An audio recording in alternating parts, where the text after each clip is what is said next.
I tell them, I introduce myself, some of my hobbies, likes, professional background.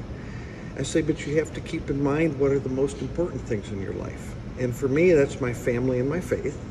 And I introduce a picture, tell them a little bit about my family, and then say, my faith is, I try to be a follower of Jesus Christ. And I'm telling you this because it means that should affect how I love you, how I treat you. Wow. That I should be prepared, that I should listen to you and respect you, Wow. even if you think differently than me. And if you feel I'm not living up to this, you have my permission to come and tell me, because this is what I want to be. Oh, that's well, you're putting yourself, on the spot in a good way. But I get goosebumps listening to it. Mine's not as I'm going to good. show the professors back in Sacramento this. because you think, if you tell somebody you're a Christian, right. there's this immediate negative connotation that you're homophobic and racist and all these things, probably a child molester. There's this really negative view of Christianity. And so instead of saying I'm a Christian, I want to say this is what it means and describe something that I want to be like Jesus. Wow.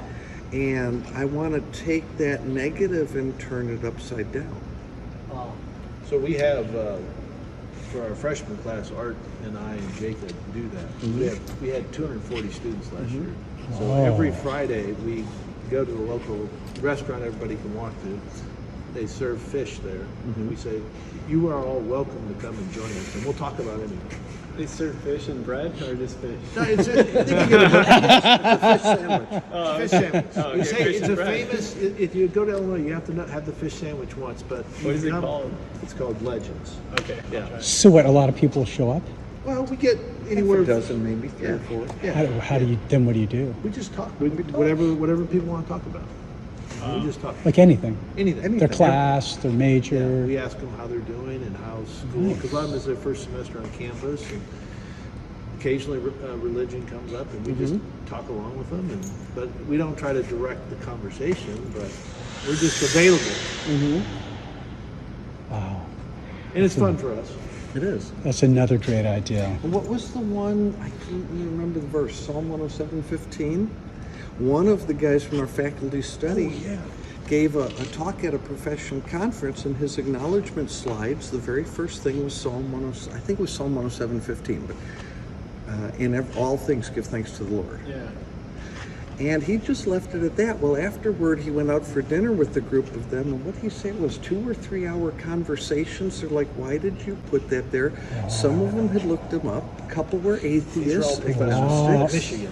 Whoa. The And professors. the Our ECE professors. college, who comes to our Bible study, it just put that verse, but didn't say what it was. But they went home and looked it up, and then went to dinner with him. Oh, wow. He didn't quote the verse. He just No, left he it just there. left it up there. Interesting idea. But just things that indicate I believe, I'm grateful to God, I try to follow him, and even people that view differently, it still starts conversation. And it sounded like it was a really good conversation. Not all, my favorite was, he said one of them is atheist or agnostic, who teaches children's classes at the church his wife goes to.